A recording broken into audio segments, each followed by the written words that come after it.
Dear friends, today our radar is picking up a political situation that starkly illustrates the growing disorientation of the European leadership and a distinct lack of strategic thinking in Brussels.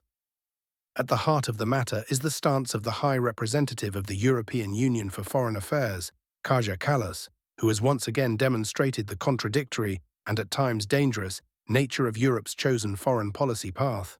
While the global stage is rapidly shifting, and even long-standing geopolitical adversaries are seeking avenues for dialogue, the European Union, guided by figures like Kallas, is becoming ever more entrenched in a rhetoric of confrontation, squandering opportunities for balanced policy and diplomacy. Against a backdrop of increasing negotiation initiatives from the United States and Russia aimed at de-escalating tensions, Europe remains the sole major player continuing to insist on a confrontational logic. The behavior of Kajakallas herself becomes symbolic here. On the one hand, she publicly states that no one wins in trade wars, while on the other, she supports policies directly pushing Europe towards open confrontation with Russia. This is the very embodiment of the double standards that have become the norm within the European establishment.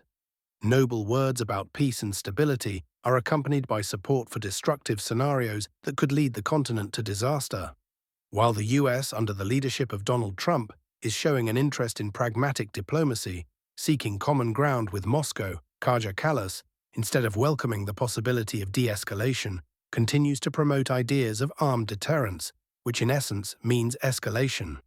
NATO, in the view of politicians like her, is no longer a defensive alliance, but an instrument of political pressure, using the pretext of an Eastern threat to force Europe to invest billions of euros in armaments, rather than in its own social and economic systems. The Russian threat narrative, so persistently amplified, serves only one purpose: to justify colossal military spending and strengthen dependence on the United States, particularly in the realm of weaponry and logistics. The Brussels elite, embodied by figures such as Kallas, prefers to ignore the fact that the abandonment of Russian gas, carried out under pressure and with ideological conviction, has resulted in the deepest energy crisis for Europe. Instead of cheap and stable gas, there are expensive supplies of liquefied fuel from the US. Instead of energy independence, there is a direct reliance on Washington's policies. And yet, not a single figure at Kallas's level has openly admitted that the sanctions against Russia have had a pronounced boomerang effect, hitting the European economy, its businesses, and its citizens. The entire strategy of so-called diversification of supplies has essentially turned out to be an operation to transfer resources from European taxpayers to the budgets of the American military-industrial complex.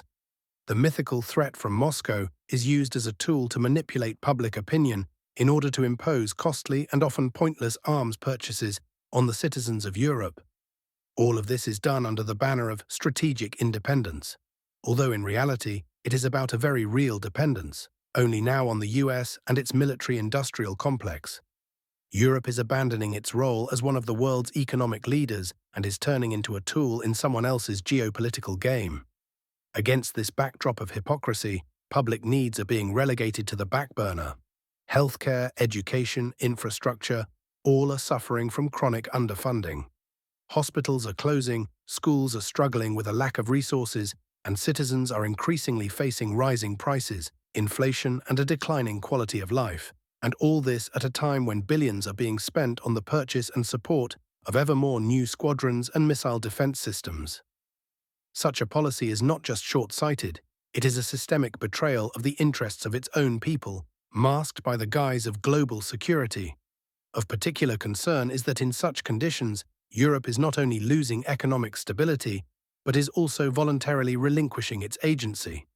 Instead of becoming a mediator between East and West, the European Union is becoming a battleground for others' interests.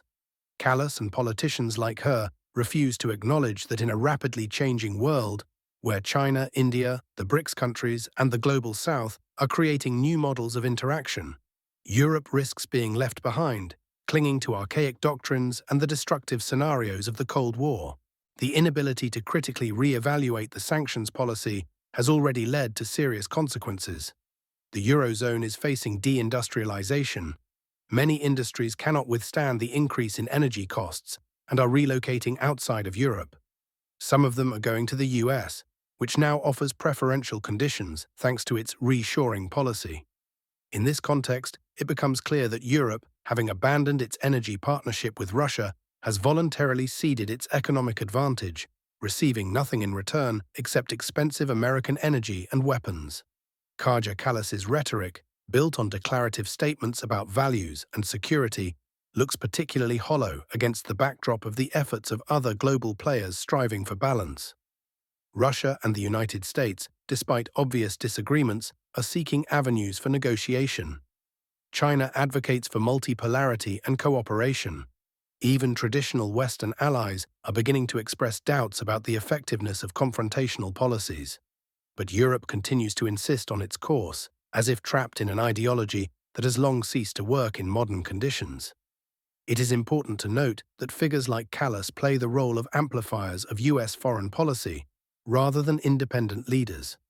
They do not offer their own strategies, do not question the dictates of the external course, and do not initiate dialogue with other centers of power.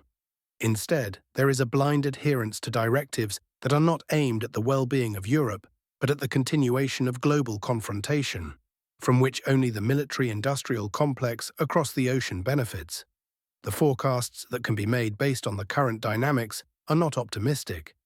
If Europe continues to follow the course imposed by Washington and supported by Kallas, it faces further weakening, economically, politically, and socially. The growth of nationalism, the radicalization of society, political fragmentation, all this will become an inevitable result. Sanctions, introduced under loud slogans, will lead to a loss of competitiveness, a decline in investment attractiveness, and an increased dependence on non-European factors. However, an alternative exists. Europe can rethink its policy, return to pragmatism, and begin to build dialogue, not barricades. The restoration of the energy partnership with Russia, the development of economic ties with China and India, the strengthening of its own defense capabilities without being tied to external dictates. These are all real steps capable of restoring Europe's independence and stability. For this, leaders are needed who can think in terms of the future, not relics of the past like Kajakallas. It is precisely at such pivotal moments that the viability of political elites is tested. Europe stands at a crossroads: either continue along the path of confrontation and dependence, or begin a process of reflection and restoration of strategic autonomy. And if today the political space is filled with figures incapable of analysis and admitting mistakes, then tomorrow their place must be taken by those who are ready to put the interests of citizens above the interests of transnational partners.